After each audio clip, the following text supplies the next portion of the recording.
हमारा विषय चल रहा है पातंजलि योग दर्शन के साधना पाद के 33वें सूत्र पर। तो साथियों समझेंगे इस सूत्र में पातंजलि ऋषि क्या गहरी बात, क्या गहरी रहस्य को प्रकट कर रहे हैं, समझते हैं सूत्र के द्वारा और फिर समझेंगे सूत्र के सभी शब्दों के अर्थ को अलग अलग। तो भी हमारे मस्तिष्क में आते हैं जो यम नियम के विरुद्ध जाते हैं, जैसे क्रोध, द्वेष, जलन, हिंसा, चोरी, कपट, जितने भी इस तरह के भाव हमारे मन में आ सकते हैं, ये सभी वितर्क की श्रेणी में आते हैं।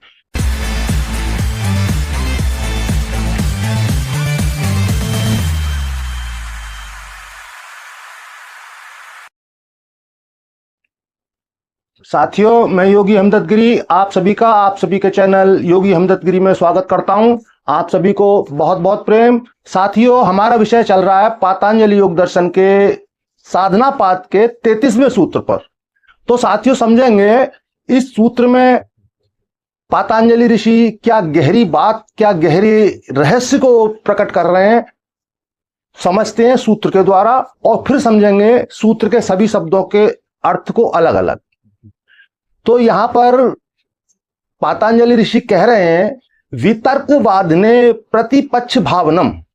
वितर्क यानी कि यम नियम, बाधने यानी कि बाधा आने में, रुकावट आने में, प्रतिपक्ष यम नियम के विपरीत जो भी स्थितियां हैं वो प्रतिपक्ष यहां पर कही गई हैं।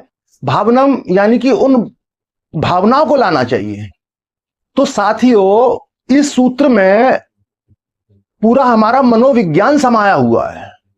हमारी जितनी साइकोलॉजी और जितनी हमारी साइकोलॉजी से संबंधित, मनोविज्ञान से संबंधित विकार हैं, विचार हैं, वो सभी इसके अंतर्गत आ जाते हैं और उनको हमें नियंत्रित कैसे करना है और अनियंत्रित होने वाली स्थिति में फिर उन्हें कैसे नियंत्रित करना है, इस विषय को आज हम समझेंगे इस सूत्र के द्वारा। तो जब एक साधक, एक योगी यम नियमों का पूरी तरह से पालन करता है और यम नियमों में पूरी तरह से स्थित हो जाता है, सभी जो यम के उपांग हैं, सत्य, ब्रह्मचर्य, अहिंसा, अपरिग्रह, ये सभी यम के उपांग और नियम के अंतर्गत शौच इत्यादि जो भी पिछले सूत्रों में बतलाया गया है, तो जब भी इनमें बाधा आती है तो इन बाधाओं का कैसे निवारण हो, यहां पर इस चीज को हमें समझना है। और साथ ही यहां पर ऋषि ऐसी स्थिति में अगर साधक भ्रमित होता है, योगी अगर भ्रमित होकर वापस उन्हीं कार्यों की ओर उन्मुख होता है, तो उस कार्य को ऋषि किस योग बता रहे हैं? एक कुत्ते द्वारा वमन किए को स्वयं को चाटना, यानी स्वयं अपने मल को त्याग कर उसका भक्षण करना। इतना पतित कार्य है अपने छोड़े हुए दुष्कर्मों को, अपने त्यागे हुए बुरे कर्मों को वापस ग्रहण करना।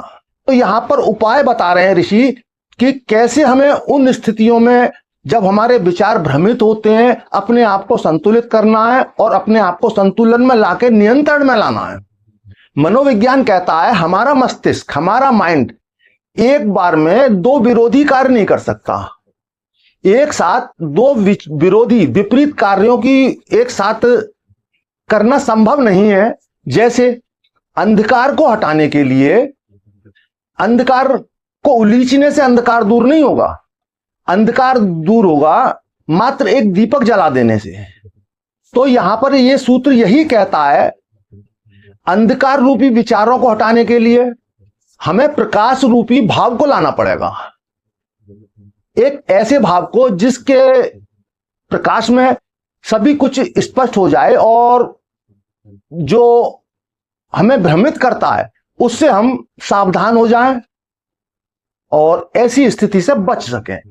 तो ऋषि कह रहे हैं वितर्क यानी अवांछनीय विचार जो भी हमारे मस्तिष्क में आते हैं, जो यम नियम के विरुद्ध जाते हैं, जैसे क्रोध, द्वेष, जलन, हिंसा, चोरी, कपट, जितने भी इस तरह के भाव हमारे मन में आ सकते हैं, ये सभी वितर्क की श्रेणी में आते हैं।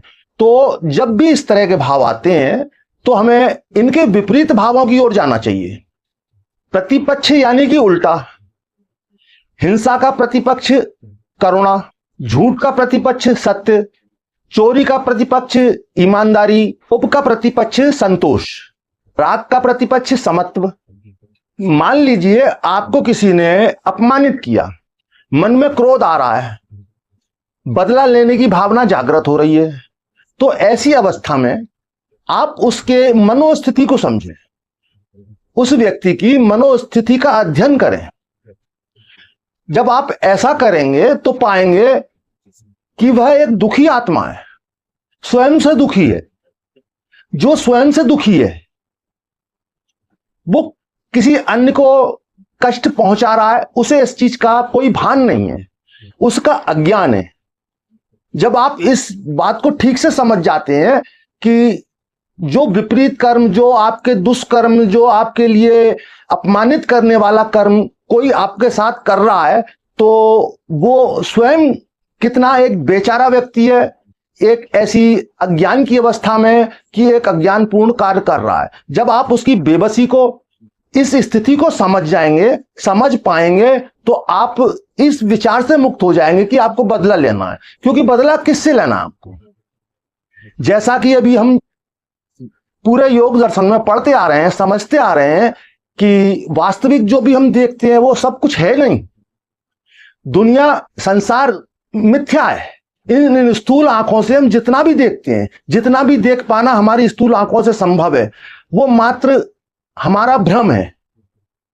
जो भी हम सृष्टि में देखते हैं, जो भी व्यक्ति हम देखते हैं, वो सभी कुछ स्थायी नहीं है।